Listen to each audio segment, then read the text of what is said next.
अगर शुरुआत हम यहां से करते हैं कि डायरेक्शन कैसे लिखें कि वो क्लॉकवाइज है या एंटी क्लॉकवाइज है, बस ये चीज।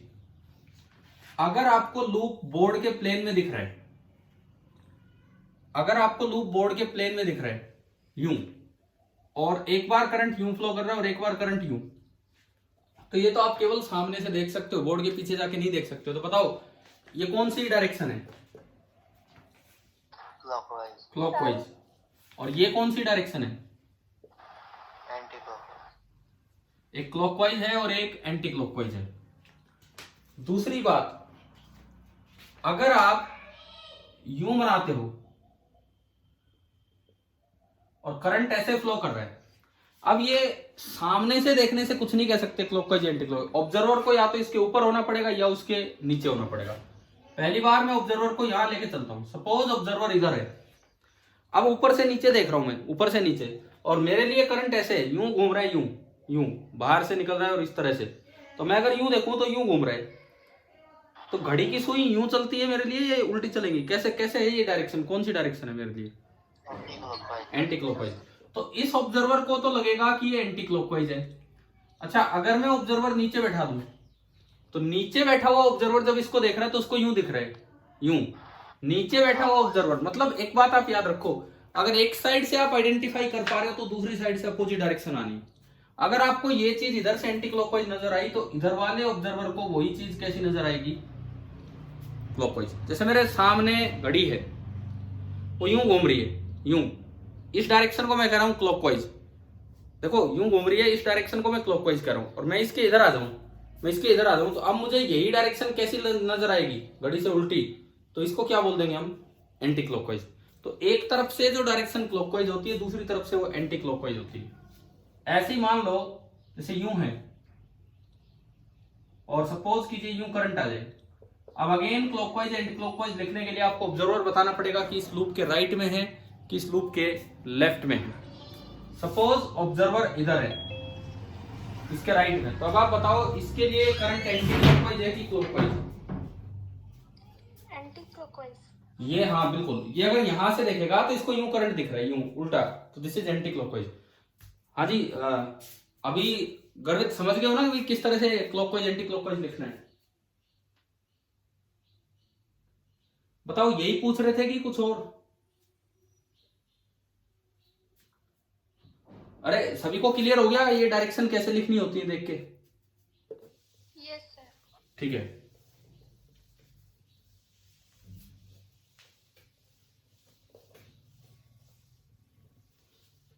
अब कल हमने स्टैटिक ईएमआई पढ़ा था, और स्टैटिक ईएमआई तक का काम होने के बाद एक बार अपनी बुक तो निकाल ही लो कल की तरह, इलेक्ट्रोमैग्नेटिक इंडक्शन वाली जो चैप्टर है वो।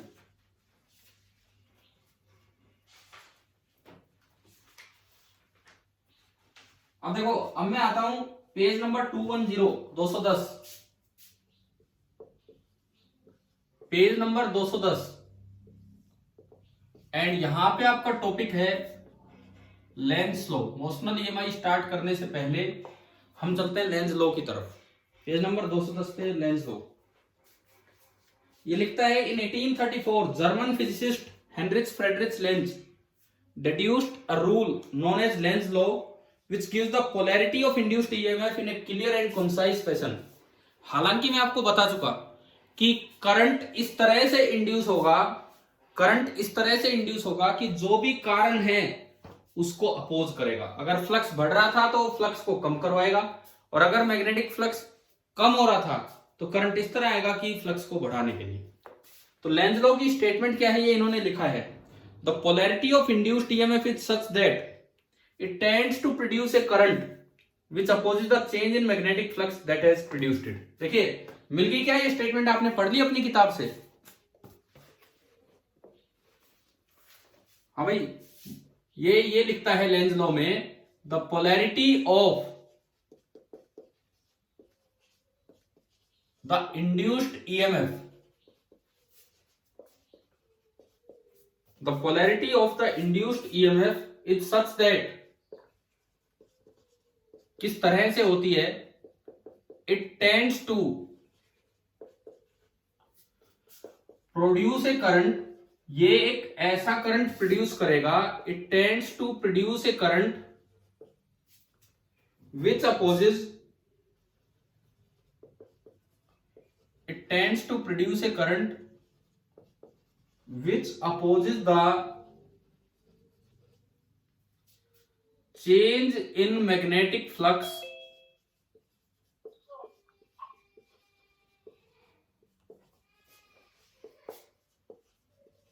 that produced it. ये आपकी बुक की स्टेटमेंट है कि भाई कोई भी ईएमएफ इंड्यूस होगा, जैसे मान लो ये कोई लूप है, आप मैग्नेट को पास लेके आ रहे थे, नॉर्थ पोल पास ला रहे थे, तो फ्लक्स बढ़ेगा कि कम होगा उससे, नॉर्थ पोल के पास लाने से? बढ़ेगा, क्योंकि बी बढ़ रहे हैं, तो उसको कम करो। फ्लक्स बढ़ रहा है तो उसको कम करो। Oppose the change in magnetic flux, बढ़ रहा है तो उसको कम करो। मतलब अगर इसका भी इस डायरेक्शन में है तो कुछ जो इंड्यूस करंट आएगा वो इस तरह नहीं आएगा, वो इस तरह आएगा कि उसका बी राइट हैंड से आप देखें तो इधर बने, ताकि ये उसको कुछ अपोज करे। ये रीजन है। और इसको दूसरा आसान तरीका देखने का ये था कि नॉर्थ पास आ रहा है तो उसको अपोज करो, रोकने के लिए इधर क्या बनना चाहिए? नॉर्थ। इधर साउथ, इधर नॉर्थ बनेगा तो आप करंट ऐसे घुमाएंगे तब जाके ये नॉर्थ बनेगा, तो ये करंट की डायरेक्शन है। अब मैं इसमें एक और बात ऐड करता हूं, ठीक है। लेंज लॉ ये हो गया कि भाई इस तरह से करंट आएगा, इसका मेन काम है लेंज लॉ का, लेंज लॉ से जो करंट आया अपोज करना, फ्लक्स में चेंज को अपोज करना। But it does not succeed completely.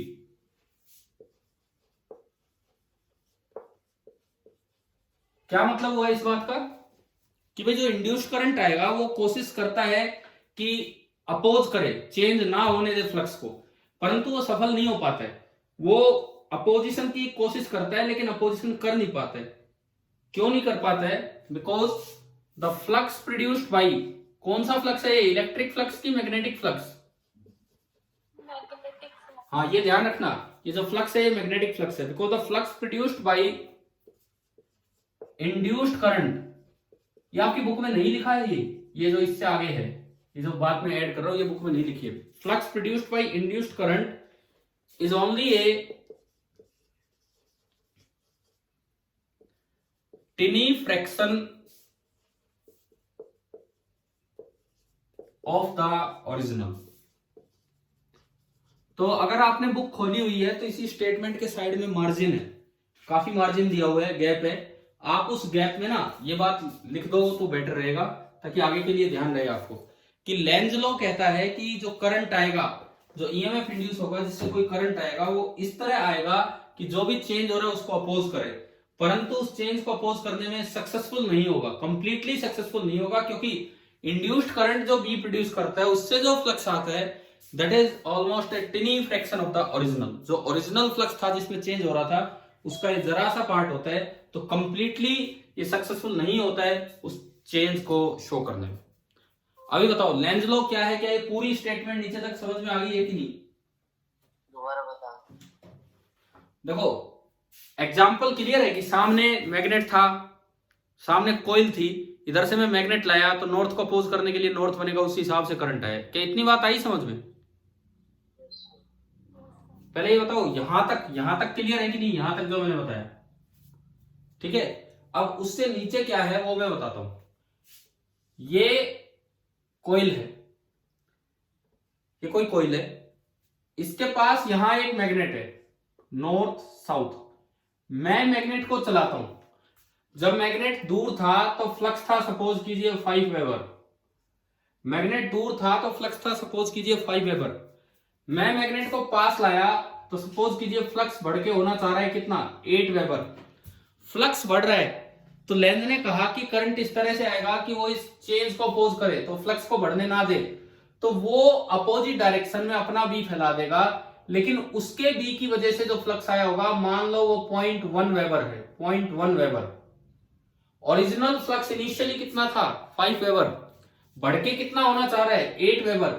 Induced current का है 0.1 वेबर, तो वैसे तो 5 से 8 वेबर होना था, लेकिन 0.1 वे कम होके तो कितना हो जाएगा 7.9 वेबर। तो बताओ क्या इसने इसको बढ़ने से रोक लिया? क्या इस इंड्यूस्ड करंट के फ्लक्स ने इसको नहीं बढ़ने दिया? कि बताओ ये बात। मैग्नेट पास लाने से ये 5 का 8 होना था। लेंज लो कहता है इसको अपोज करने के लिए करंट अपोजिट डायरेक्शन में आएगा, तो उसने अपना अपोजिशन प्रोड्यूस किया 0.1 वेबर का फ्लक्स।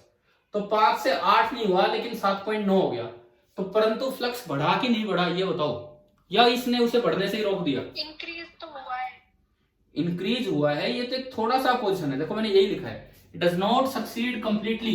ये अपनी कोशिश कर रहा है लेकिन ये सफल नहीं हुआ उसको 5 पे रोकने पे, because the flux produced by induced current, इस इंड्यूस्ड करंट का जो फ्लक्स है ये 0.1 weber, this is only A टिनी fraction, एक छोटा सा पार्ट है। तो इसलिए बढ़ रहा है तो बढ़ेगा ही, घट रहा है तो घटेगा ही। बस ये अपनी थोड़ी सी कोशिश करता है उसको सपोर्ट करने की, या सॉरी उसको अपोज करने की चेंज को।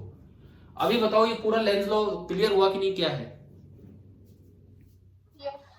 ठीक है। ऐसे ही अगर आप इसको कम करते, मान लो आप मैग्नेट को दूर लेके जाते, हो सकता है 5 वेबर की बजाय 2 वेबर होना था, मे बी 5 वेबर की बजाय 2 वेबर होना था कम होके, लेकिन अब करंट ऐसे आएगा इसको सपोर्ट करने के लिए, परंतु वो केवल 0.1 वेबर फ्लक्स आया। तो 5 से घट के होना चाहिए था 2, लेकिन असल में वो 2 नहीं बल्कि कितना हो जाएगा 2.1 वेबर। परंतु क्या इस थोड़े से फ्लक्स ने उसको कम होने से रोक लिया? बिल्कुल नहीं रोका। 5 का 2 नहीं हो पाया, 2.1 हुआ, कमी हुई लेकिन थोड़ा सा उसको अपोज कर पाएगा। अभी बताओ, अभी क्लियर है ना ये पूरी स्टेटमेंट? Yes sir. ठीक है, तो ये है आपका लेंज लॉ। अब जो टॉपिक का नाम दिया है ऊपर वो लिखा है Lenz law and energy conservation, Lenz law and conservation of energy. थोड़ी देर के लिए बुक पे ध्यान देना, एक अच्छा टॉपिक है, ध्यान से सीखना इसे। ये स्टेटमेंट के बाद ये लिखता है जो नेगेटिव साइन हम शो करते हैं, हम जो ईएमएफ इंड्यूस की इक्वेशन लिखते हैं -d∅dt, इसमें जो हम नेगेटिव साइन शो करते हैं ये इसी अपोजिशन को दिखाता है, रिप्रेजेंट्स दिस इफेक्ट जो लेंज लॉ वाला इफेक्ट था। We can understand Lenz law by examining experiment 6.1 in section 6.2.1। जो पहला एक्सपेरिमेंट था इनका बुक का, उसमें क्या था कि एक कोयल थी और दूसरे मैग्नेट को आप उसके पास लेके जा रहे थे। कह रहे हैं उससे आप इसे समझ सकते हो। कैसे समझ सकते हो? In figure 6.1 we see that the north pole of a bar magnet is being pushed towards the close coil, और जैसे ही नॉर्थ पोल पास जाएगा फ्लक्स इंक्रीज होगा तो करंट इंड्यूस हो गया। ये मैं आपको समझा चुका हूं, क्लियर है कि नॉर्थ पोल को पास की तरफ फेंकोगे तो उसको अपोज करने के लिए उसमें भी नॉर्थ इंड्यूस होगा। क्लियर हो चुका है सभी को शायद? ये तो डायरेक्शन उसी दिन एक्सपेरिमेंट के साथ ही समझा दी गई थी, बिल्कुल उसी तरह से पूरे वही एक्सप्लेनेशन आप पढ़ लेना। अब इसमें एक और चीज मैं आपको बताता हूं, देखिए ये अगर कोई पूछे कि एनर्जी कंजर्वेशन वाली बात कहां से आ गई कि Lenz law is based on energy conservation, तो आप छोटे से एग्जांपल से बात क्लियर करके आ सकते हैं। एक बड़े छोटे से एग्जांपल से आप पॉइंट क्लियर कर सकते हैं। ये कोई लूप था, अभी इसमें कोई करंट नहीं है, कोई एनर्जी नहीं थी, लूप रेस्ट पे है। ये तो नॉन कंडक्टर है, नीचे ऊपर कंडक्टर है, कंडक्टिंग लूप एट रेस्ट। आपने क्या किया, इसको धक्का देके छोड़ दिया, आपने इसको पुश करके छोड़ दिया, यानी कि आपने इसको काइनेटिक एनर्जी देके छोड़ दिया, उसको कोई एनर्जी नहीं दी। अब ईएमआई होने से उसमें करंट आया, तो जैसे जैसे उसमें करंट आया तो इसमें बन गई कौन सी एनर्जी? इलेक्ट्रिकल एनर्जी आ गई है इस लूप में। तो एनर्जी कंजर्वेशन कहता है कि अगर उसमें कुछ एनर्जी आई है तो बदले में इसकी एनर्जी कम होनी चाहिए, क्योंकि अपने आप तो एनर्जी जनरेट ही नहीं होगी। अगर एनर्जी अपने आप जनरेट होने लगी तो ये तो फिजिक्स के लॉज ही खत्म हो जाएंगे, अगर कंजर्वेशन ऑफ एनर्जी को ही वायलेट कर देगा। तो इलेक्ट्रिकल एनर्जी अगर यहां आई है तो बदले में इसकी काइनेटिक एनर्जी कम होनी चाहिए। काइनेटिक एनर्जी कम होनी चाहिए मतलब इसकी स्पीड कम होनी चाहिए, स्पीड कम होनी चाहिए मतलब इसको अपोजिशन मिलना चाहिए। अपोजिशन मिलने का मतलब है कि ये पास आ रहा था तो इधर की तरफ धक्का लगेगा अपोजिट डायरेक्शन में, मतलब जिधर इसकी वेलोसिटी है फोर्स उससे अपोजिट डायरेक्शन में लगेगा। तो नॉर्थ को रिपेल करने के लिए इधर नॉर्थ बना और इधर साउथ, और इसलिए करंट ऐसे आ गया। आप बताओ कैसे लेंज लॉ एनर्जी कंजर्वेशन पे बेस्ड है क्वालिटेटिवली, क्या इतना समझ में आया कि नहीं है? रिपीट कर दो। देखो दोबारा सुन लीजिए, क्वालिटेटिव एक्सप्लेनेशन है, क्वांटिटेटिव नहीं है, क्वांटिटेटिव पे बाद में चलेंगे। क्वालिटेटिव एक्सप्लेनेशन की कैसे लेंज लॉ एनर्जी कंजर्वेशन पे बेस्ड है। लेंज लॉ कहता है कि जो भी चेंज हो रहा है उसको अपोज करने के लिए करंट है। क्यों ऐसा हुआ? ये कोई कंडक्टिंग लूप है, ये रेस्ट पे रखा हुआ है, अभी इसमें नो इलेक्ट्रिकल एनर्जी, कोई करंट नहीं है, और मैंने एक मैग्नेट लिया, इसको धक्का दिया, मैंने एक मैग्नेट को पुश कर दिया आगे की तरफ, एक मैग्नेट को मैंने पुश किया आगे की तरफ, धक्का दिया इसको, और जैसे इसको धक्का दिया फ्लक्स चेंज होने से इसमें करंट इंड्यूस हो गया। करंट इंड्यूस होते ही इसमें कौन सी एनर्जी आ गई? Electrical energy. लेकिन टोटल एनर्जी तो कांस्टेंट होती है, टोटल एनर्जी तो कांस्टेंट होती है। अगर इसमें इलेक्ट्रिकल एनर्जी आ गई और इसकी काइनेटिक एनर्जी कम ही ना हो तो ये तो एनर्जी बढ़ गई, जबकि एनर्जी तो बढ़ नहीं सकती है, टोटल एनर्जी कांस्टेंट रहेगी एक सिस्टम की, आइसोलेटेड सिस्टम की। तो अगर इसमें इलेक्ट्रिकल एनर्जी आई है तो इसका मतलब इसकी काइनेटिक एनर्जी क्या होगी? थोड़ी सी कम होगी। काइनेटिक एनर्जी कम होने का मतलब है कि स्पीड कम होगी, स्पीड कम होगी। स्पीड कम होने का मतलब है कि जिधर वेलोसिटी थी फोर्स उससे अपोजिट डायरेक्शन में लगेगा। तो वेलोसिटी आगे थी तो फोर्स इधर लगेगा, फोर्स इधर मतलब रिपल्सिव, रिपल्सिव फोर्स का मतलब है नॉर्थ को रिपेल करने के लिए या नॉर्थ बनेगा या साउथ, और इस तरह से अगर आप देखोगे तो ये करंट क्यों आ जाएगा। तो बताओ लेंज लॉ कैसे एनर्जी कंजर्वेशन पे बेस्ड है? क्वालिटेटिवली इतनी बात समझ में आई कि नहीं है? सर हाँ जी, इसका मतलब है कि ये जो मैग्नेट है इसकी ये जो पहले जिस स्पीड से चल रहा था उस स्पीड से कम चलेगा। हाँ, अगर आप बाहर से कोई एनर्जी नहीं दे रहे ना, आप लगातार इसको लेके आ रहे तो इसका मतलब है कि आप एनर्जी प्रोवाइड कर रहे हैं। देखो पहला केस मैंने इसको धक्का दिया, धक्का दिया तो अपने आप इसकी स्पीड कम हो जानी है क्योंकि इसकी एनर्जी का कुछ पार्ट इसके पास चला गया। दूसरी बात, मैं इस पे फोर्स लगा के लेके जाऊं, अब अगर मैं फोर्स लगा रहा हूं तो इसमें एक्सेलरेशन होनी चाहिए, फोर्स लगा रहा हूं तो मैं इसमें एक्सेलरेशन होनी चाहिए, एक्सेलरेशन होनी चाहिए तो इसकी स्पीड लगातार बढ़नी चाहिए। लेकिन मैं फोर्स लगा के इसे कांस्टेंट वेलोसिटी से ले जा रहा हूं, इसका मतलब जो बढ़नी चाहिए थी एनर्जी वो इसकी बढ़ी है और इलेक्ट्रिकल एनर्जी बढ़ी है, काइनेटिक एनर्जी नहीं बढ़ी। भाई या तो इसकी काइनेटिक एनर्जी बढ़ती है अगर मैं फोर्स लगा के ले जा रहा हूं, और आप कांस्टेंट स्पीड से ले जा रहे हैं, इसका मतलब बदले में उसकी इलेक्ट्रिकल एनर्जी बढ़ रही है। कुल मिला के हो क्या रहा है कि आप यहां से जो एनर्जी दे रहे हैं वही उसमें जा रही है, कन्वर्ट हो रही है इलेक्ट्रिकल के रूप में। इसका मतलब Lenz law is based on energy conservation. पहले बताओ क्या यहां तक आया समझ में? Yes sir. अब देखिए इसी बुक में इसी पेज पे देखो आप, पेज नंबर 210 पे next paragraph, what will happen if an open circuit is used in place of the close loop? What will happen if the open circuit is used in the place of close loop? अगर ये आपका homework है, आप यहां से पढ़ के ना, आप यहां से पढ़ के इसका जवाब देंगे। अगर ये ओपन सर्किट होता, क्लोज लूप नहीं होता, ओपन होता, तो क्या करंट बन पाता, नहीं बन पाता, तब क्या होता? ये आज की क्लास के बाद आप स्टडी करेंगे और अपने टेस्ट से पहले ही पढ़ लेंगे।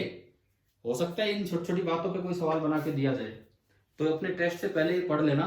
तो कम से कम ये जो पेज है या पूरा अपने आप रीड करेंगे, पेज नंबर 210, उसमें यही है कि लेंज लॉ एनर्जी कंजर्वेशन पे बेस्ड है, इसी सब के बारे में ये सारी बातचीत है। तो आप पेज नंबर 210 जरूर आज ही क्लास के बाद पढ़ लेना। अच्छा, इसके बाद आता है एग्जाम्पल 6.4 और 6.5। 6.4 का कोई एक पार्ट देखो, 6.4 का फर्स्ट पार्ट, बस मैं एक पार्ट दिखा रहा हूं आपको। 6.4 का फर्स्ट पार्ट,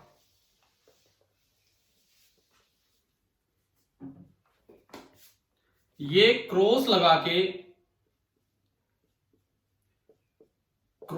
के इलेक्ट्रिक फील्ड दे रखा है ना, सॉरी मैग्नेटिक फील्ड, इस तरह से। फर्स्ट पार्ट में कहता है कि एक ये लूप है, ये बाहर से अंदर एंटर कर रहा है। फर्स्ट पार्ट में कह रहा है कि एक लूप बाहर से अंदर एंटर कर रहा है, this is A B C and D. पूछा है बताओ इसमें करंट कैसे इंड्यूस होगा? भाई ये बताओ, सबसे पहली बात, पहली चीज जो आपको चेक करनी होती है, कभी इलेक्ट्रिक फ्लक्स तो नहीं है, क्योंकि ईएमआई इलेक्ट्रिक फ्लक्स से नहीं होगा, ईएमआई मैग्नेटिक फ्लक्स होगा। क्योंकि कई बार जल्दबाजी में हम गलती कर जाते हैं, हम ध्यान ही नहीं दे पाते कौन सा फील्ड है, कौन सा फील्ड है ये, कौन सा फील्ड है, मैग्नेटिक। इसका मतलब ईएमआई होगा। अगर मैग्नेटिक फ्लक्स टाइम के साथ चेंज हो रहा है तो ईएमआई होगा। अब देखो आप आगे, लूप धीरे धीरे फील्ड में एंटर कर रहे हैं, तो बताओ फ्लक्स बढ़ रहा है कि फ्लक्स कम हो रहा है? सर ये रिपीट कर दो, आपकी आवाज नहीं आ रही थी मेरे पास। पहला स्टेप देखो, हम क्वेश्चन क्या ले रहे हैं, आप बुक में देखिए example 6.4 page number 211 first part, ये हम लेके चल रहे हैं। आपको ये बताना है कि इसमें करंट कैसे इंड्यूस होगा। ये कंडक्टिंग लूप है, ये एक कंडक्टिंग लूप है जो कि इस फील्ड में एंटर करता जा रहा है, एक कंडक्टिंग लूप है जो कि इस फील्ड में एंटर करता जा रहा है, ये पार्ट है। तो आपको ये बताना है कि अगर इसमें करंट आएगा तो कैसे आएगा, क्लॉकवाइज या एंटी क्लॉकवाइज, मतलब ये आप बताना है, एबीसीडी या एडीसीबी इस तरह से।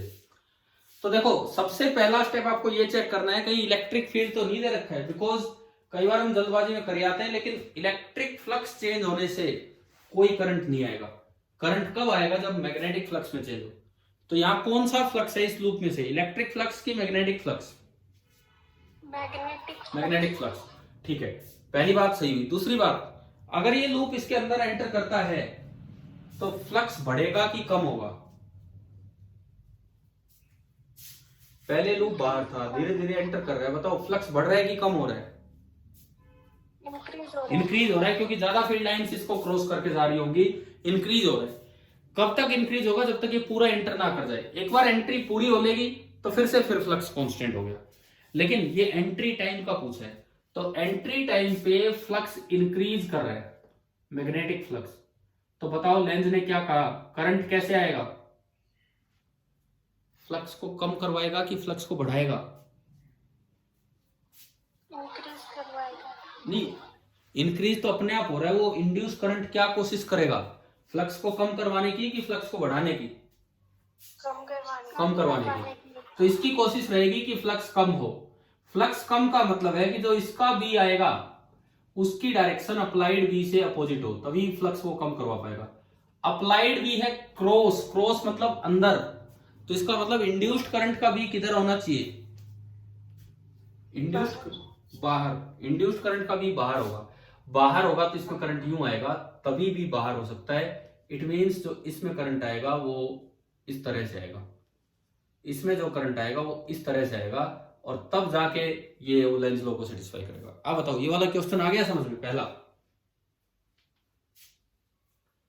हाँ भाई, फर्स्ट पार्ट क्लियर है कि नहीं सभी को?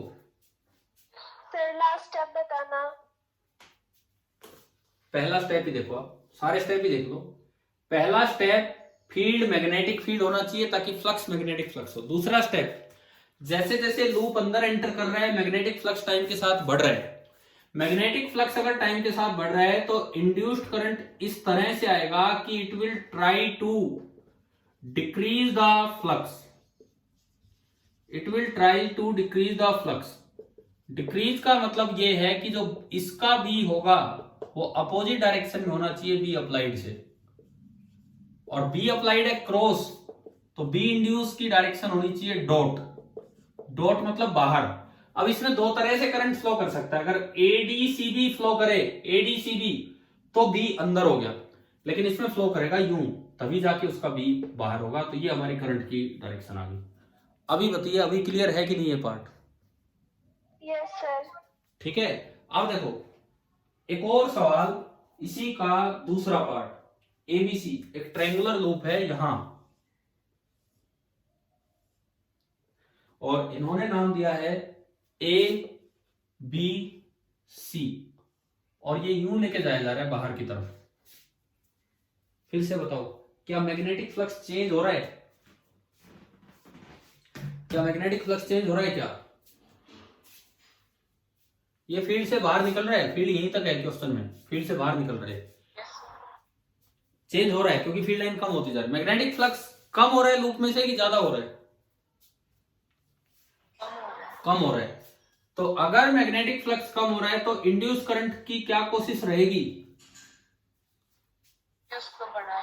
बढ़ाए। वो बढ़ा नहीं पाएगा, ये मैंने अभी समझाया, बढ़ा नहीं पाएगा, पर वो कोशिश करेगा उसे बढ़ाने की। इंक्रीज, इंक्रीज करने का मतलब है कि बी इंड्यूस की डायरेक्शन वही आए जो बी अप्लाइड की है। इंक्रीज करने का मतलब है कि बी इंड्यूस की डायरेक्शन वही आए जो बी अप्लाइड की है। बी अप्लाइड अंदर है तो बी इंड्यूस भी अंदर हो, तो आप बताओ इसमें करंट क्लॉकवाइज फ्लो करवाएं कि एंटी क्लॉकवाइज, ताकि बी, इसका जो बी है वो अंदर की तरफ क्लॉकवाइज। क्लॉकवाइज, इसका जो बी है वो यूं हो ताकि वो अंदर की तरफ ही बन जाए, और ये आपका पूरी डायरेक्शन बन गई। अब ये होती है, क्या क्लियर है कि नहीं? हाँ भाई, क्लियर हो गया सभी को ये वाला पार्ट? ठीक है, थर्ड पार्ट इसका आप खुद ट्राई करना। अब एक सवाल मैं ये पूछूं कि जब पूरा ये एंटर कर चुका होगा और जब पूरा इसके अंदर चलेगा, तब करंट फ्लो करेगा कि नहीं करेगा लूप में? एक बार इस लूप में करंट आया एंटी क्लॉकवाइज, इसमें आया क्लॉकवाइज, लेकिन अब मैं इसकी बात कर रहा हूं, तो ये पूरा एंटर कर चुका और फील्ड के अंदर मूव कर रहा है, तो अब करंट फ्लो करेगा कि नहीं करेगा? बताएं। हाँ भाई बताओ भाई। देखो, जब एंटर कर रहा था उस समय एंटी क्लॉकवाइज करंट आया, लेकिन जब फुल एंट्री हो चुकी होगी तब भी वो करंट मेंटेन रहेगा या करंट जीरो हो जाएगा, ये बताओ।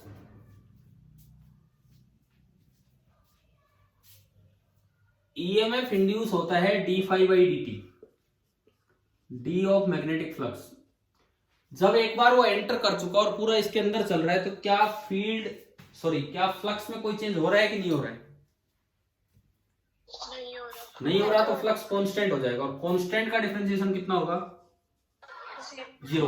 और जब कोई ईएमएफ इंड्यूस नहीं हुआ तो कोई करंट नहीं होगा, यानी कि ये मोमेंट्री करंट होते हैं, एक क्षण भर के लिए करंट होगा, बस एंटर कर रहा है उस वक्त करंट होगा और जब बाहर निकलेगा उस वक्त करंट होगा, बीच में कोई करंट नहीं होगा। समझ में आया? लेंज लॉ पे क्वेश्चन। ठीक है, इसके बाद आप आए एग्जांपल 6.5 पे। एग्जांपल 6.5 ये देखते हैं हम। इन एग्जांपल से ही लेंज लॉ और ये सारी बातें बड़े अच्छे से क्लियर हो रही है।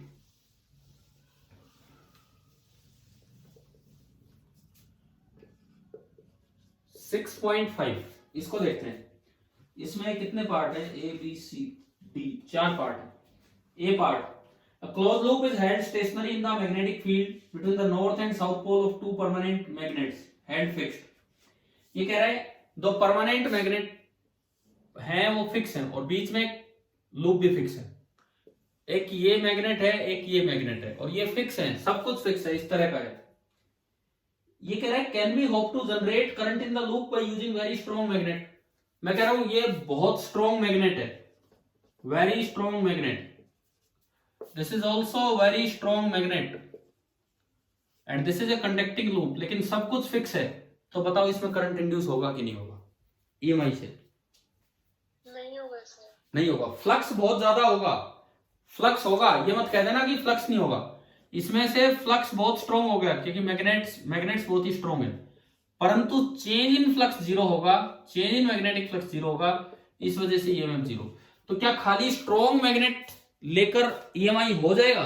नहीं होगा, जब तक फ्लक्स में चेंज ना हो। जब तक फ्लक्स, चाहे फ्लक्स कितना ही कांस्टेंट हो, चाहे फ्लक्स कितना ही स्ट्रॉन्ग हो, लेकिन अगर कांस्टेंट है तो करंट नहीं आएगा।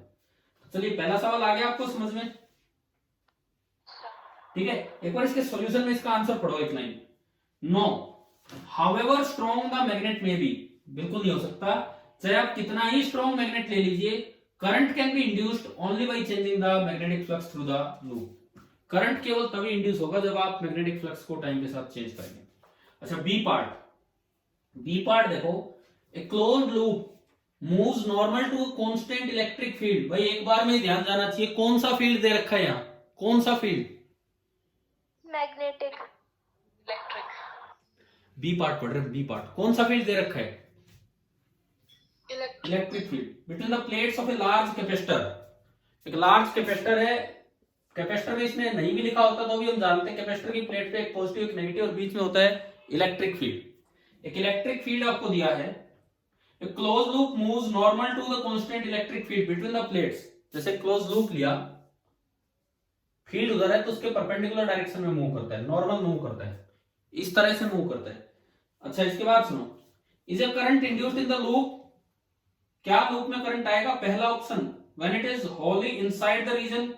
पहला तो कह रहा है कि ये पूरा पूरा फील्ड के अंदर ही मूव करवा रहा है, और दूसरे में ये कहता है कि when it is partially outside, दूसरे में कहता है पार्शियली बाहर है। देखो अभी एक सवाल किया था अभी एक सवाल किया था हमने, ये क्रॉस वाला, हमने कहा था कि जब ये बाहर से अंदर एंटर करेगा तो क्या फ्लक्स चेंज होगा कि नहीं होगा? Yes sir. तो करंट इंड्यूस होगा। लेकिन जब अंदर अंदर मूव करेगा तो क्या फ्लक्स चेंज होगा? No sir. नहीं होगा, तो करंट इंड्यूस नहीं होगा। तो इसमें भी दो केस है, बताओ। एक तो अंदर अंदर मूव करे जब करंट इंड्यूस होगा, नो सर। और जब इस तरह मूव करे कि पार्शियली आउट पार्शियली इन, बाहर निकल रहा हो, तब करंट इंड्यूस होगा। Yes sir. क्यों सर, मतलब क्यों? जब इसमें आधा लूप बाहर होगा आधा अंदर होगा, वो निकल रहा होगा, तो क्या करंट इंड्यूस होगा या नहीं? अब इसका जवाब दीजिए। होगा सर। क्यों होगा? रीजन दो,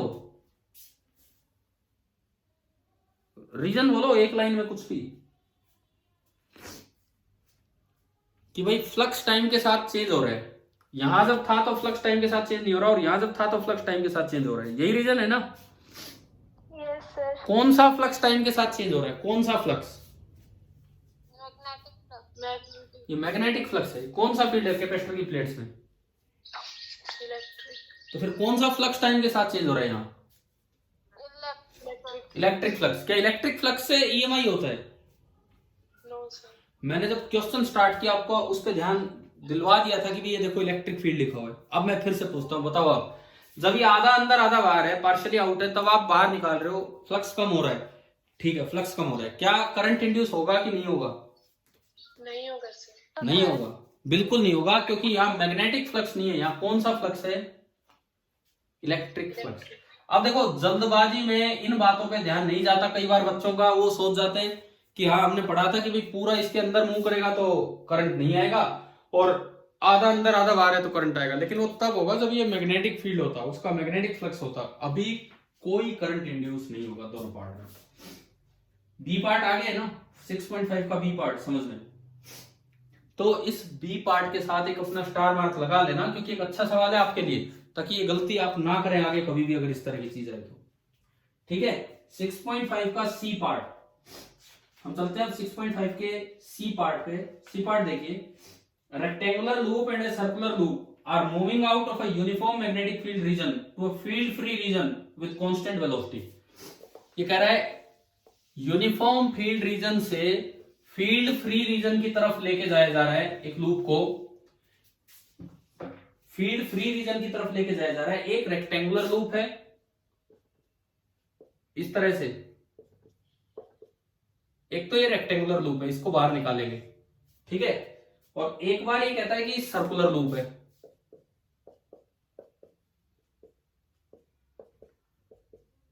सर, हाँ टेस्ट टाइमिंग कितना रहेगा आज का? भाई, टेस्ट टाइमिंग मैं वो रखूंगा जो मेरी +1 क्लास का टाइम है।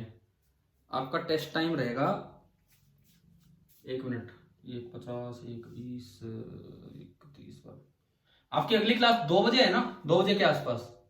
2:40। Yes sir. तो आपका टेस्ट टाइम ये रहेगा,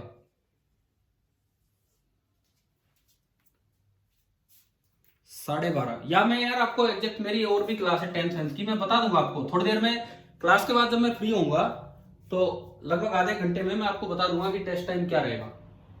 मे भी हो सकता है 11:30 भी रखना पड़ जाए, पता नहीं, देखते हैं। जो भी होगा इस दौरान ही हो जाएगा कोई ना कोई टाइम, ठीक है। उसके बाद तो आप भी फ्री नहीं है, मैं भी फ्री नहीं हूँ, इस तरह का काम है। क्वेश्चंस कितने हैं सर? अरे 15 सवाल हैं, 60 नंबर का पेपर है, ठीक है। 15 क्वेश्चंस है, 60 मार्क्स का पेपर है। नेगेटिव मार्किंग है, 1/4 नेगेटिव मार्किंग है। इस तरह का ये काम है। Okay sir. चलिए अभी मैं आगे बढ़ता हूँ, काम को कुछ बढ़ाएं आगे। देखो, अरे वो कहाँ गया? डायग्राम बनाया था क्या? डिस्कस ही नहीं किया, बीच में मिटा दिया। Shit shit shit shit. ये एक यूनिफॉर्म फील्ड है। एक बार तो इसमें से निकल रहा है रेक्टेंगुलर लूप, और एक बार इस यूनिफॉर्म फील्ड में से निकल रहा है सर्कुलर लूप। एक बार रेक्टेंगुलर लूप और एक बार निकल रहा है सर्कुलर लूप। इस तरह का ये पार्ट है, ठीक है। अब ये पूछता है दोनों कांस्टेंट वेलोसिटी से निकल रहे हैं। In which loop do you expect the induced EMF to be constant? आपको देखो ईएमएफ तो दोनों में इंड्यूस होगा, ये तो श्योर है कि ईएमएफ दोनों में इंड्यूस होगा, क्योंकि दोनों मैग्नेटिक फील्ड से बाहर निकल रहे हैं, तो दोनों में मैग्नेटिक फ्लक्स कम हो रहा है, तो ईएमएफ दोनों में इंड्यूस होगा और सेम तरीके से इंड्यूस होगा। जब ये बाहर निकलेगा तो सपोर्ट करने के लिए करंट आएगा, क्योंकि फ्लक्स कम हो रहा है, मतलब यूं, तो इसमें भी आई इंड्यूस होगा और ऐसे ही इसमें आई इंड्यूस होगा। पहले ये बताओ क्या डायरेक्शन तक की बात क्लियर है आपको? हाँ भाई, डायरेक्शन तक का पॉइंट आ गया ना समझ में। अब आपको ये बताना है, इसमें सवाल ये है, ईएमएफ तो ठीक है इंड्यूस होगा, लेकिन एक केस में कांस्टेंट ईएमएफ इंड्यूस होगा और एक केस में वेरिएबल ईएमएफ इंड्यूस होगा, तो किस केस में कांस्टेंट रहेगा और किस केस में वेरिएबल रहेगा, ये आपका सवाल है। कैसे बताएं बताओ कि ईएमएफ किस में कांस्टेंट रहेगा और किस में वेरिएबल रहेगा? देखो आप तरीका सुनो, मान लो फील्ड यहां तक है, फील्ड यहां तक है इतना, इसके बाद अगर आप देखते हो किसी भी टी टाइम में इसकी स्पीड है v, किसी भी टी टाइम में vt बाहर आ जाएगा। सपोज इसकी लेंथ है l और ब्रेड्थ है b, किसी भी टी टाइम के बाद t इक्वल टू 0 पे यहां है, किसी भी टी टाइम पे vt बाहर आ जाएगा, vt, ये लूप vt बाहर आ जाएगा, vt बाहर आया तो ये लेंथ कितनी बची, l माइनस vt, और ब्रेड्थ है b, और बस अब इतने इलाके में मैग्नेटिक फील्ड है b। तो इस समय फ्लक्स बताओ, फ्लक्स एट टाइम t इसमें से कितना है मैग्नेटिक फ्लक्स? पूरा एरिया l इंटू बी लेना होगा या ये कम वाला एरिया लेना होगा फ्लक्स लिखने के लिए? बताओ,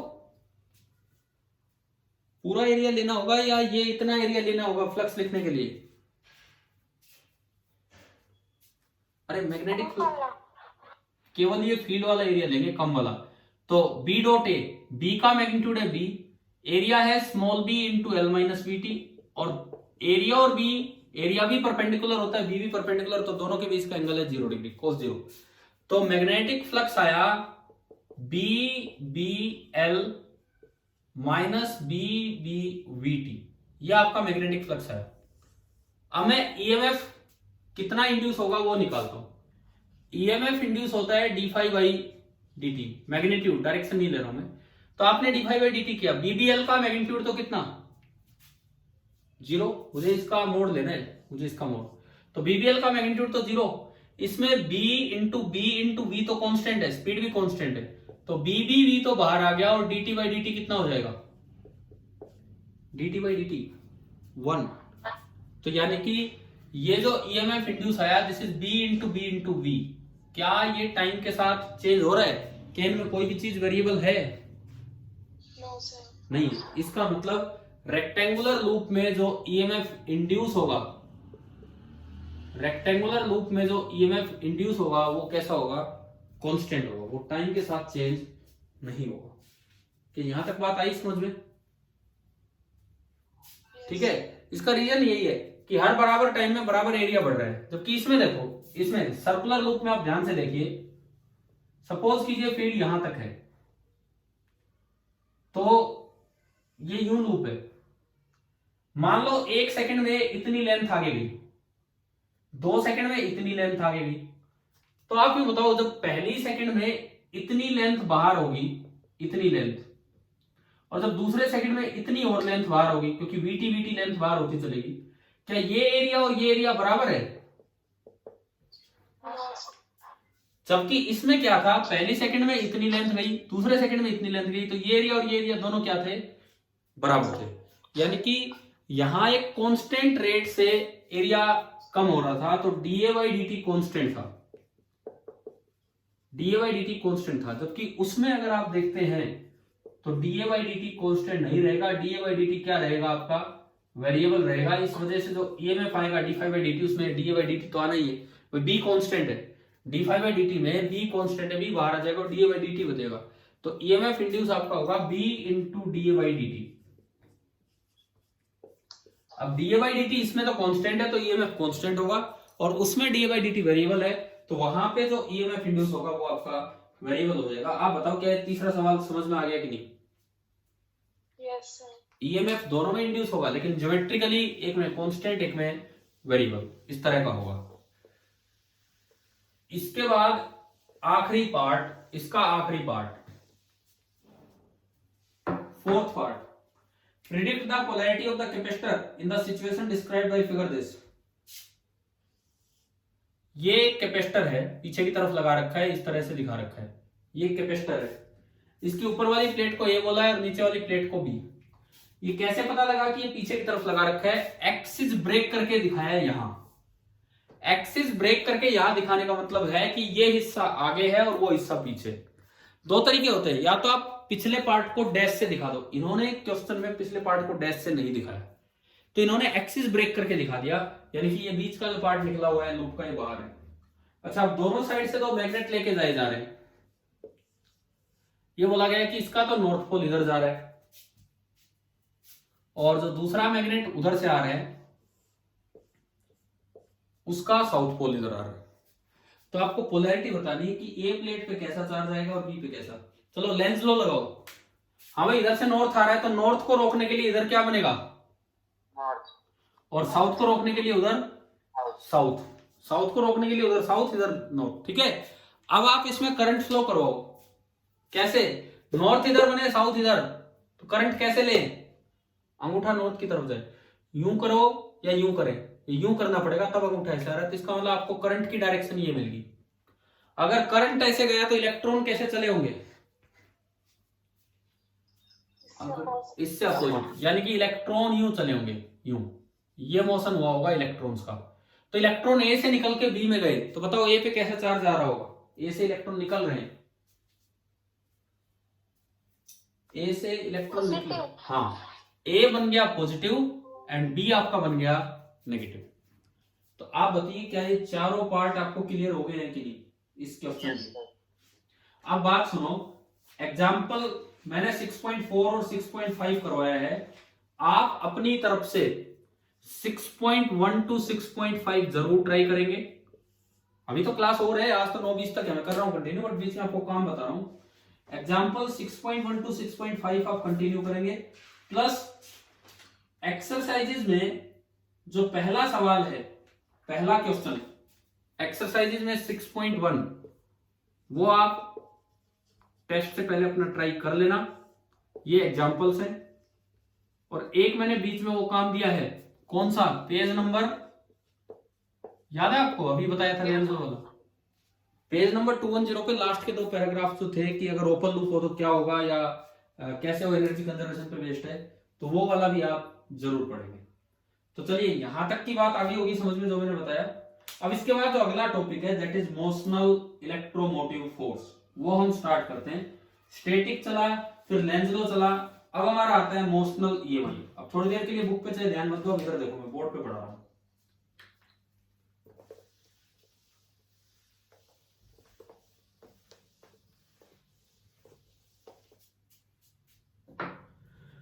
next topic is motional EMF या मोशनल ईएमआई। देखो, इसमें हम कोई भी एक अरेंजमेंट ले, जैसे मैंने एक फिक्स यू शेप फ्रेम लिया, मैंने यहां पे एक फिक्स्ड यू शेप फ्रेम लिया,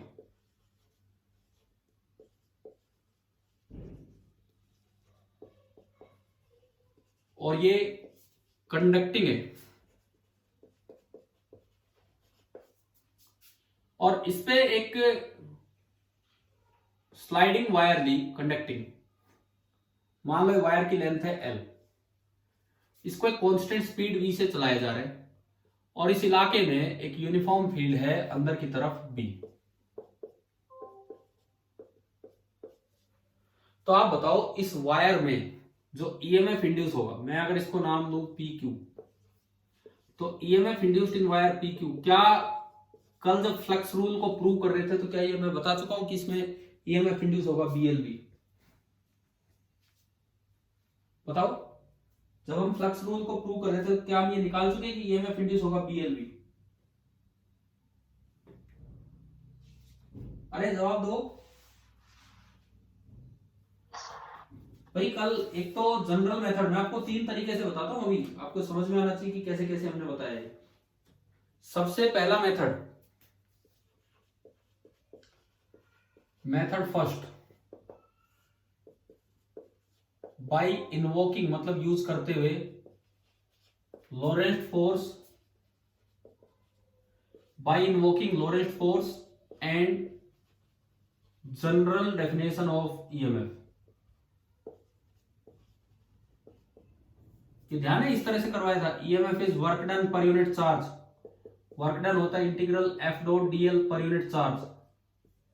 एफ बाई क्यू को हमने स्मॉल एफ लिख दिया था डॉट डीएल, क्यू से क्यू कट गया था और ये बना था v cross b dot d l. फिर इसमें स्पेशल केस लिया था कि बी यूनिफॉर्म है और मोशन ट्रांसलेटरी है, तो वी क्रॉस बी बाहर आ गया था और ये बन गया था v cross b dot l. फिर जब इस केस में v cross b dot l किया था तो वो आ गया था बी एल बी। आप बताओ ये पहला मेथड क्लियर है कि नहीं? अभी बोलो, क्या ये समझ में आ गया था कि नहीं आप सभी को? अरे जवाब तो नहीं, मैं दोबारा करवाऊंगा। क्या ये मेथड सभी को क्लियर है? दोबारा करवाऊं मेथड फर्स्ट।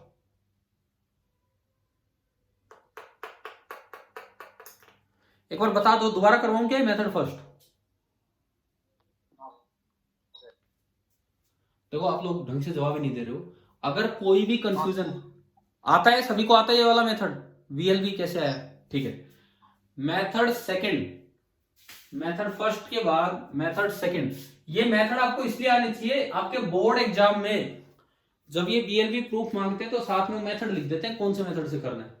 अगर लिखा जाए कि लॉरेंट्ज फोर्स का यूज करके करो तो आपको ये वाला मेथड करना है। अगर लिखा जाए फ्लक्स रूल का यूज करके करो तो आपको ऐसे करना होगा। मेथड सेकंड देखिए, by using flux rule, by using flux rule. अगर आप फ्लक्स रूल का यूज करके करते हैं तो क्या मैंने आपको ट्रांसलेटरी मोशन का फ्लक्स लिखना सिखा दिया था? BLB into T. जिस दिन मैं magnetic flux associated with moving wire पढ़ा रहा था उसमें 2 केस लिए थे, एक ट्रांसलेटरी मोशन, एक रोटेटिंग वायर। बताओ करवाए थे कि नहीं ये पार्ट? हाँ जी बोलो, क्या ये एक्सप्रेशन आपने निकाला हुआ है अपने पिछले लेक्चर्स में? किसी भी टी टाइम में ये वीटी आगे चला जाएगा तो लूप का एरिया बनेगा एल इंटू वीटी, तो फ्लक्स होगा बी इंटू एरिया, तो b into l into v t, तो उससे ये फ्लक्स आया था। क्लियर हो गया होगा यहाँ तक? अब जो ईएमएफ इंड्यूस होता है, EMF induce that is equal to d phi by d t, और ये यहां से भी कितना आ गया आपका? B l b. अब बताओ क्या सेकंड मेथड क्लियर हुआ कि नहीं? Yes sir. ठीक है। तीसरा मेथड, बीएलबी तो अपने आप में एक फॉर्मूला है, v cross b dot l, वो उसकी पूरी फॉर्म थी। लेकिन अभी हम ढंग से देखें तीसरा मेथड, मेथड नंबर थर्ड क्या है?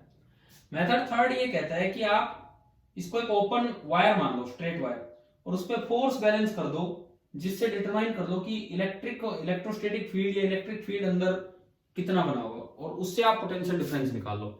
मेथड थर्ड है by using electrostatic concept, by using electrostatic concept. कैसे? ये जो वायर है इसमें भी लॉरेंट्ज फोर्स का यूज होगा। ये जो वायर है, जैसे इसको आगे चलाओगे, एक इलेक्ट्रॉन पे वी क्रॉस बी किधर होगा? बी अंदर लगा रखा है, तो वी क्रॉस बी होगा ऊपर। वी क्रॉस बी ऊपर है तो इलेक्ट्रॉन किधर मूव करना स्टार्ट करेगा? नीचे, क्योंकि q into v cross b नीचे होगा, तो एफ मैग्नेटिक जो उस पर लगा दैट इज ईवीबी। इलेक्ट्रॉन जब नीचे आके जमा होते रहेंगे तो नीचे वाला टर्मिनल नेगेटिव बनता चलेगा और ऊपर वाला टर्मिनल पॉजिटिव। नीचे वाला टर्मिनल नेगेटिव बनता चलेगा और ऊपर वाला टर्मिनल पॉजिटिव। अब एक इलेक्ट्रिक फील्ड डेवलप हो गया पॉजिटिव से नेगेटिव की तरफ। एक इलेक्ट्रिक फील्ड डेवलप हो गया वायर के अंदर पॉजिटिव से नेगेटिव की तरफ। इलेक्ट्रिक फील्ड, मान लो वायर की लेंथ है एल, वायर की लेंथ है एल, और पोटेंशियल डिफरेंस यहां पे बन चुका है V। ये प्लस से माइनस पोटेंशियल डिफरेंस बन चुका है V। तो वेद वाला फॉर्मूला पढ़ा हमने, V बराबर ED। तो जो पोटेंशियल डिफरेंस से E को मैं रिलेट करूं तो V बराबर E इंटू एल। तो आप बताओ E कितना बन गया? V by L where V is the potential difference। अब देखो, अब ओवरफ्लो रुक जाएगा, अगर ये आगे कनेक्टेड नहीं है तो ओवरफ्लो रुक जाएगा। क्यों? एक स्टेज आएगी कि इलेक्ट्रिक फील्ड इतना हो चुका होगा, इलेक्ट्रॉन था, ये इलेक्ट्रॉन फील्ड नीचे है, इलेक्ट्रिक फील्ड नीचे है, तो बताओ इलेक्ट्रॉन पे इलेक्ट्रिक फोर्स किधर लगेगा? इलेक्ट्रिक फील्ड नीचे है तो इलेक्ट्रॉन पे इलेक्ट्रिक फोर्स किधर लगेगा बताइए? इलेक्ट्रॉन पे नेगेटिव चार्ज होता है, इलेक्ट्रिक फील्ड नीचे है तो इलेक्ट्रिक फोर्स किधर लगेगा इलेक्ट्रॉन पे? ऊपर। कितना लगेगा? Q इंटू ई, तो E इंटू ई, ये हो गया इलेक्ट्रिक फोर्स। एट इक्विलिब्रियम जब फ्लो रुकेगा तो दोनों बराबर होंगे, तो अगर आप इन दोनों को बराबर करते हो, F मैग्नेटिक और F इलेक्ट्रिक को बराबर करते हो, तो E into e is equal to e v b. अगर मैं यहां से देखूं तो E into e is equal to e v b, यहां से कट गया, और E की जगह अगर मैं लिखता हूं V by l, voltage upon l, तो दिस इज वी बी, और यहां से वोल्टेज कितनी बनी? Voltage b l v. आप बताओ तीनों मेथड समझ में आ गए हैं कि नहीं? ठीक है। इसमें जो सबसे बेस्ट मेथड होता है वो है जनरल डेफिनेशन, और लेकिन जो फ्लक्स रूल बनने से दूसरा मेथड यूज होता है। तीसरे को हम अवॉइड करते हैं, तीसरा ज्यादा यूज नहीं करते, तीसरे वाले मेथड को ज्यादा यूज नहीं करते। तो इस बीएलवी पे पहले तो एक बात याद रखे कि इस बीएलवी की तरफ क्या है क्या नहीं है। देखिए इन जनरल ई आया, इन जनरल इस पे भी चलो आप, जो पहले मेथड से आया था और किसी से नहीं, V cross P dot DL. अगर स्पेशल केस ना हो तो हमारा ईएमएफ का ये फॉर्मूला बनेगा, V cross B dot d l. इसमें फिर स्पेशल केस है, if B is uniform, if B is uniform यानी कि no special variation, B is uniform मतलब कोई स्पेशल वेरिएशन नहीं है, and motion is translatory. Motion translatory का मतलब यह है कि V velocity is same for each element, is same for each element. तो जो आपका ईएमएफ इंड्यूस आया वो आ गया V cross B dot L. Scalar triple product नाम लिया हमने कभी वेक्टर्स में? STP, scalar triple product. Vectors के टाइम कभी स्केलर ट्रिपल प्रोडक्ट का जिक्र हुआ है ऐसी कोई चीज? तो ये आया V cross B dot L. BLB तो एक और ही स्पेशल केस है। बीएलबी तो तब है जब V और B के बीच का एंगल भी 90 हो और फिर वो L के साथ भी एंगल 0 डिग्री बनाए, तब जाके बात बनी थी बीएलबी। नहीं तो जनरल फॉर्मूला इन कंडीशंस में ये है और नहीं तो ये है। अच्छा, इसको कैसे निकाल सकते हैं? इसको देखिए, मान लो आपको V वेक्टर दे रखा हो, v x i cap plus v y j cap plus b y v z k cap, ऐसे ही B ऐसे ही L। तो अगर इसको ओपन करना तो this is equal to determinant v x v y v z, b x b y b z. अगर i cap j cap k cap में दे रखे हो तो l x l y l z. और डिटर्मिनेंट शायद मैं जानता हूं, शायद आप सबको खोलना आता होगा। ओपन करना आता है ये determinant? First bracket into v x minus second bracket into v y plus third bracket into v z. कोई i cap j cap k cap इसमें नहीं आना है। तो जो हमारा जो मेथड फर्स्ट था वो ज्यादा इंपॉर्टेंट है, वो ज्यादा अच्छे फॉर्मूले हमें दे रहा है कि भाई किस तरह से ये चीज यूज करनी। अच्छा, अब इसमें एक चीज देखो, आप मुझे डायरेक्शन निकालनी हो। देखो ये सबसे अच्छा टॉपिक चल रहा है इस चैप्टर का, ढंग से आप समझना। अभी तो 20-25 मिनट और है इस क्लास के, अच्छे से आप ये अटेंड कीजिए क्या है क्या नहीं।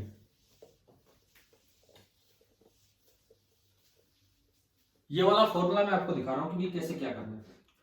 सपोज बी अंदर की तरफ है,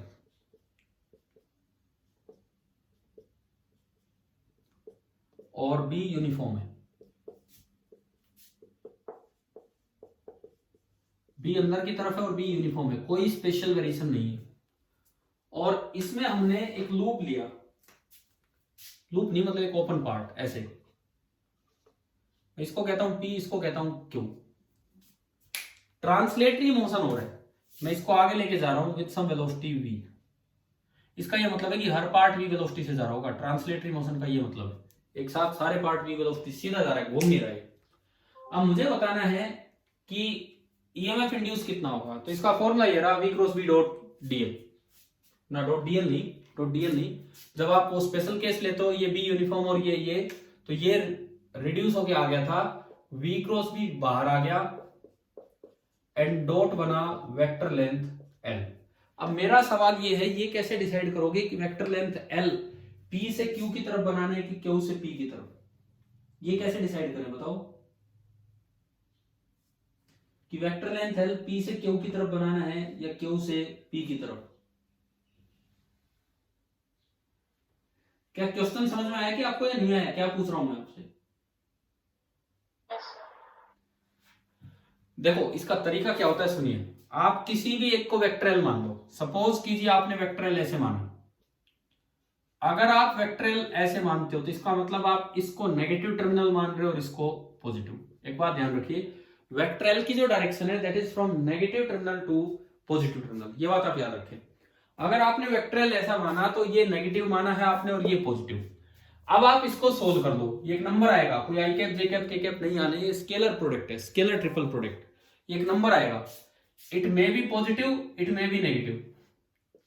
अगर ये पॉजिटिव आ जाए, जैसे ये आ गया प्लस का 10 वोल्ट, तो मतलब ईएमएफ इंड्यूस तो 10 वोल्ट ही है, और आपके माइनस प्लस सही है, तो आपके माइनस प्लस सही होने का मतलब कि ये नेगेटिव है और ये पॉजिटिव। लेकिन अगर आपने इसको सोल्व किया, इस चीज को वेक्टर एल मानते हुए इसको सोल्व किया और ये आ जाए माइनस 10 वोल्ट, ये आ गया माइनस 10 वोल्ट, तो इसका क्या मतलब है बताओ? ये नेगेटिव आने का क्या मतलब है? हाँ, इसका मतलब आपने जिसको पॉजिटिव माना वो नेगेटिव टर्मिनल है, जिसको नेगेटिव माना वो पॉजिटिव टर्मिनल है। बैटरी ऐसी बनानी पड़ेगी, जो ईएमएफ इंड्यूस होगा वो ऐसे बनाना होगा और 10 वोल्ट। क्या अभी बताओ, क्या डायरेक्शन ऑफ इंड्यूस्ड ईएमएफ समझ में आया कि इस फॉर्मूले से कैसे निकलता है डायरेक्शन ऑफ इंड्यूस्ड ईएमएफ? ठीक है, देखो अब मैं इसका यूज करवाता हूं, डायरेक्शन निकालने में इसका यूज करवाता हूं। सपोज यही वाला केस हम ले कि बी अंदर की तरफ है, ये यू शेप फ्रेम है, फिक्स है, और इसके ऊपर एक स्लाइडिंग वायर है जो आगे की तरफ जा रही है पी क्यू वी वेलोसिटी से, बी अंदर की तरफ है। मोशन ट्रांसलेटरी है और बी यूनिफॉर्म है। अगर मोशन ट्रांसलेटरी हो और बी यूनिफॉर्म हो तो ईएमएफ इंड्यूस का ये फॉर्मूला लग जाएगा v cross b dot l. ये वाला फॉर्मूला आपका वैलिड होगा, v cross b dot l. अब देखते हैं कि ये कहां कैसे लगाना है। वेक्टर लेंथ एल आप बताओ कैसे माने, p से q माने, q से p, मर्जी है कैसे मान सकते हो ईएमएफ इंड्यूस निकालने के लिए। चलो सपोज कीजिए मैंने उल्टी लेंथ मान ली, ये ध्यान से सीखना। अगर आपने ये लेंथ ऐसे मानी है तो बताओ कौन सा टर्मिनल आपने नेगेटिव माना और कौन सा पॉजिटिव? शुरू में बताइए कौन सा टर्मिनल नेगेटिव माना है, कौन सा पॉजिटिव? आपने मान लिया कि क्यू तो नेगेटिव है और पी पॉजिटिव है। अब देखते हैं कि ईएमएफ इंड्यूस कितना होगा, कैसे निकालते हैं। सबसे पहले आप कर दो v cross b, v cross b, v आगे है b अंदर है, तो बताओ v क्रॉस बी ऊपर होगा नीचे होगा? ऊपर। v की तरफ हाथ रखा, b की तरफ उंगलियां घुमाई तो अंगूठा गया ऊपर। इसका मतलब इस डायग्राम में जो v क्रॉस बी होगा वो ऊपर होगा, और उसका मैग्नीट्यूड कितना होगा v क्रॉस बी का? v का मैग्नीट्यूड इंटू b का magnitude into sine of angle between v and b कितना है? 90 डिग्री, साइन 91 होगा। It means v cross b का मैग्नीट्यूड आया vb। अब इस वेक्टर का मुझे l के साथ डॉट प्रोडक्ट करना है, तो इस वेक्टर का जब l के साथ डॉट प्रोडक्ट करोगे तो एक का मैग्नीट्यूड vb, दूसरे का magnitude l into cos of angle between them. अब देखो vb तो ऊपर बना, ये वाला वेक्टर तो ऊपर बना, और l नीचे, तो 180 डिग्री। कोस 180 होता है -1, तो ये आ गया माइनस BLB। माइनस BLB आने का ये मतलब है कि ईएमएफ तो BLB ही इंड्यूस हुआ होगा, ईएमएफ तो BLB ही इंड्यूस हुआ होगा, लेकिन आपकी डायरेक्शन अपोजिट है। तो आप सही करके दिखाएं। अब तो आपको ठीक करना होगा, ये तो बन जाएगा प्लस और ये क्या बन जाएगा माइनस। बताएं कि यहां तक आया समझ में? ठीक है। अब देखो, अब आगे सुनो, करंट की डायरेक्शन की बात करते हैं। ये प्लस बना, ये माइनस बना, तो बैटरी ऐसे दिखानी होगी, जो टेम्परेरी बैटरी बनेगी ऊपर प्लस नीचे माइनस, और जो ईएमएफ आया BLV। अब बताओ करंट किधर से किधर जाएगा, P से Q या Q से P? ये बैटरी एक सोर्स है, इसकी वजह से करंट आ रहा है। करंट P से Q जाएगा या Q से P? P से क्यों? P से Q, क्योंकि सोर्स के अंदर करंट चलता है नेगेटिव टू पॉजिटिव। तो अब जो करंट की डायरेक्शन आई, आई इंड्यूस की डायरेक्शन, वो आ गई P से Q। डायरेक्शन निकालने के 2-3 तरीके मैं आपको बता रहा हूं अभी। कई बच्चे यहां गलती क्या कर जाते हैं, वो बैटरी बनाने की बजाय ये सोचते हैं कि भाई ऊपर वाला प्लस आया, नीचे वाला माइनस आया, और कह देते हैं करंट फ्लो करता है पॉजिटिव टू नेगेटिव। ना, आप पहले बैटरी बनाओ, उसे एज ए सोर्स देखो, और उससे करंट की डायरेक्शन पता लगेगी। आपने गलत एल मान के भी सही डायरेक्शन निकाल ली। बताओ क्या ये समझ में आया? पहला तरीका डायरेक्शन निकालने का। यस। ठीक है। दूसरा तरीका flux rule, Lenz law. Lenz law से देखते हैं, लूप उधर बनाए कि लूप इधर बनाए? लूप जो बन रहा है वो इधर बन रहा है। जैसे जैसे ये वायर आगे बढ़ रही है, ये ब्लू वाली स्लाइडिंग वायर आगे बढ़ रही है, आप बताएं एरिया बढ़ता जा रहा है कि कम होता जा रहा है? लूप का एरिया बढ़ रहा है। लूप का एरिया बढ़ रहा है। लूप का एरिया बढ़ रहा है, इट मींस फ्लक्स बढ़ रहा है कि कम हो रहा है? Magnetic flux. बताओ, बताते रहो। लूप का एरिया बढ़ रहा है तो मैग्नेटिक फ्लक्स बढ़ रहा है कि कम हो रहा है? बढ़ने लग रहा है।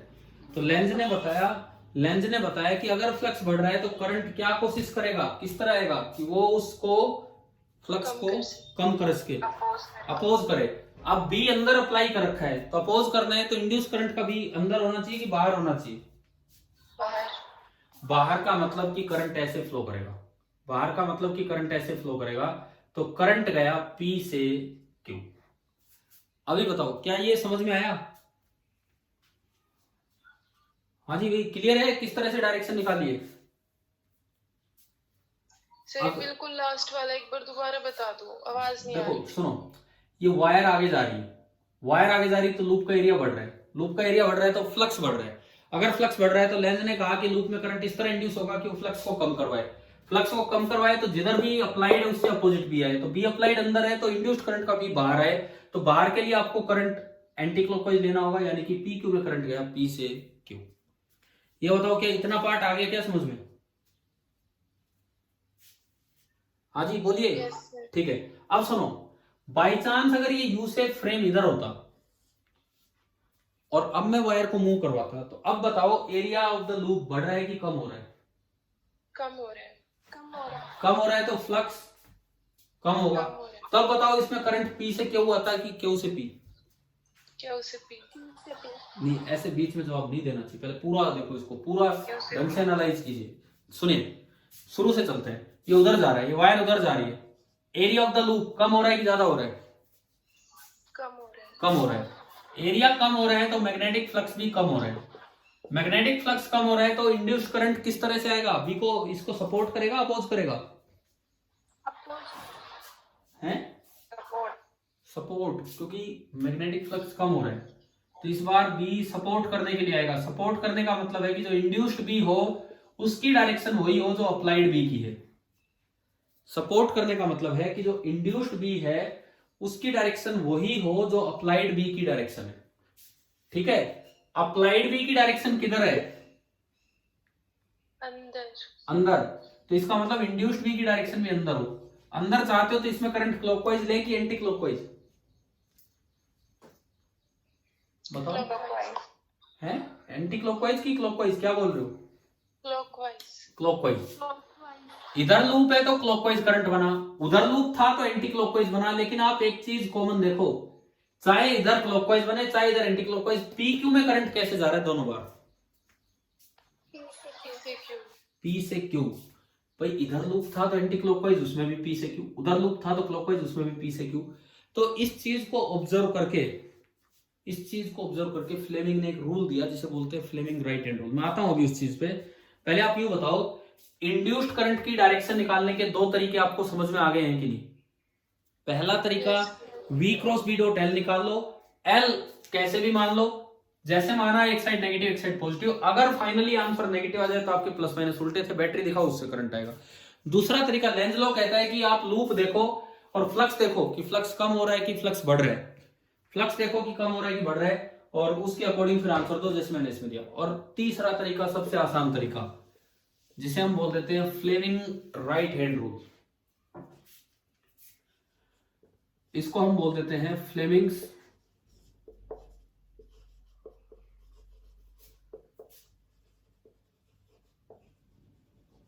Right hand rule. ये यूं कहता है कि अगर कोई वायर किसी मैग्नेटिक फील्ड में राइट एंगल पे मूव कर रही है, अगर कोई वायर इस तरह से मूव कर रही है, वेलोसिटी इधर है, एल वेक्टर आप कैसे भी मान लो, कैसे भी, इसको छोड़ो, इसको मतलब ही नहीं है, लेकिन एक चीज आपको दिखनी चाहिए, एल परपेंडिकुलर टू वी हो, वी परपेंडिकुलर टू बी हो and b perpendicular to l हो, तीनों में कोई भी दो ले तो एक दूसरे के परपेंडिकुलर। चेक करो क्या इस डायग्राम में तीनों चीजें परपेंडिकुलर है कि नहीं? है ना, कोई भी दो लेगा, बी उधर है, एल ऊपर है और बी अंदर है, एल ऊपर मानो चाहे नीचे मानो, परपेंडिकुलर रहेगा। अब फ्लेमिंग ने कहा कि राइट हैंड को यूं कर लो, राइट हैंड यूं। कैसे किया समझ में आ रहा है? पहली उंगली सीधी, दूसरी उंगली लेफ्ट की तरफ और अंगूठा ऊपर की तरफ, इस तरह से कर लेना है। राइट, 10th क्लास में पढ़ाया जाता है ये वाला रूल, बाकी दोनों तो नहीं पढ़ाते लेकिन ये वाला तो आता ही है, ये तीसरा मेथड जो मैं बता रहा हूं। अब ये मेथड कहता है पहली उंगली राइट हैंड की फर्स्ट फिंगर वो आप कर लीजिए बी की डायरेक्शन में, राइट हैंड की सेकंड फिंगर वो आपको देगी करंट इंड्यूस की डायरेक्शन। अगर राइट हैंड के थंब को आप कर लेते हैं वेलोसिटी की डायरेक्शन में, तो ये कहता है इस तरह करके पहली उंगली कर लो बी की तरफ, अंगूठा कर लो मोशन की तरफ, तो दूसरी उंगली आपको करंट की डायरेक्शन देगी। अभी चेक करते हैं इसमें, अभी चेक करते हैं। देखिए पहली उंगली बी की तरफ यूं की हमने अंदर की तरफ, आप खुद अपनी कॉपी पेन अगर ले रखा है तो उस पर लगा के देख सकते हो।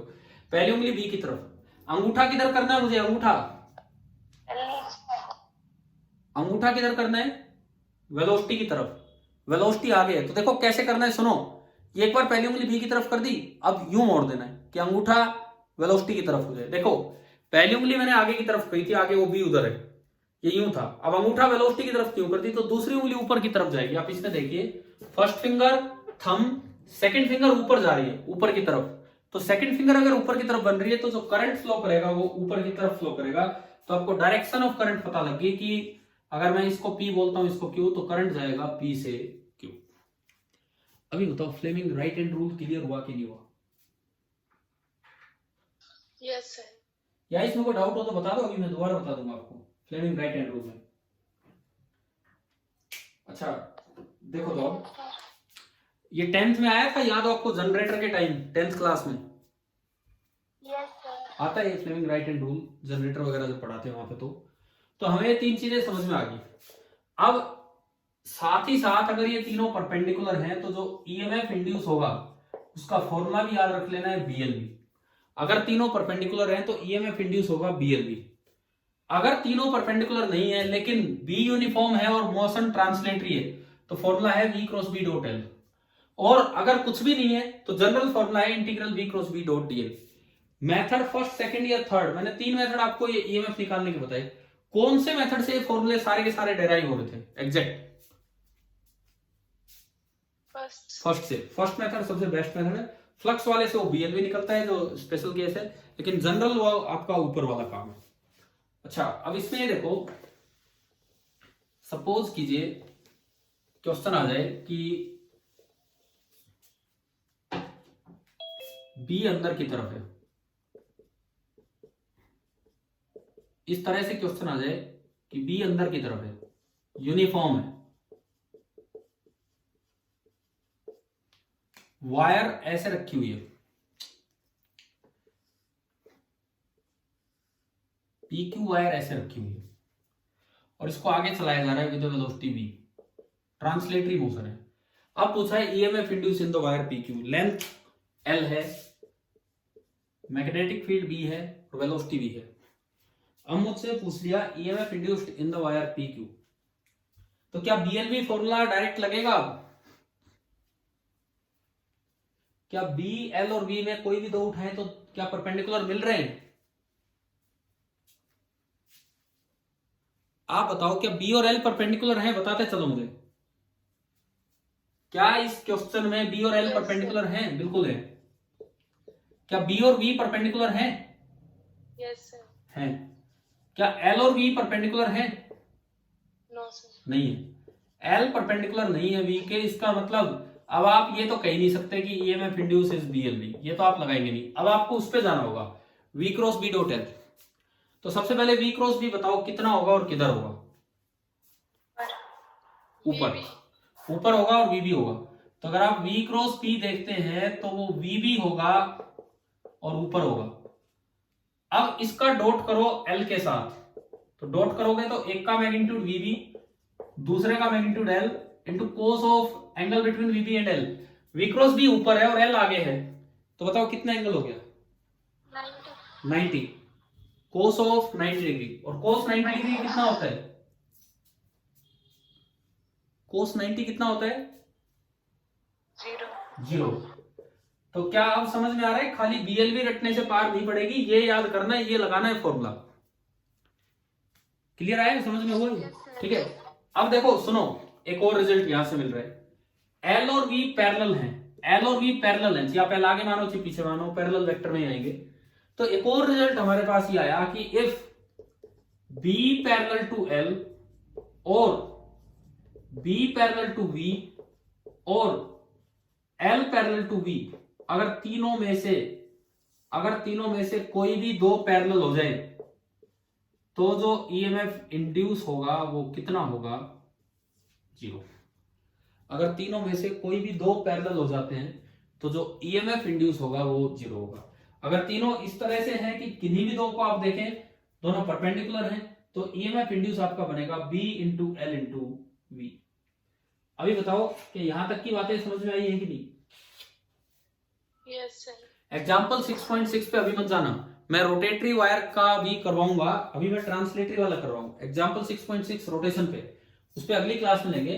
पहले आप यहां तक का पार्ट ढंग से सीख लीजिए, ट्रांसलेशन तक का पार्ट। आज जो टेस्ट होगा उसमें यहां तक आएगा, आपको ये सारा समझ में आना चाहिए ढंग से कि भाई क्या है।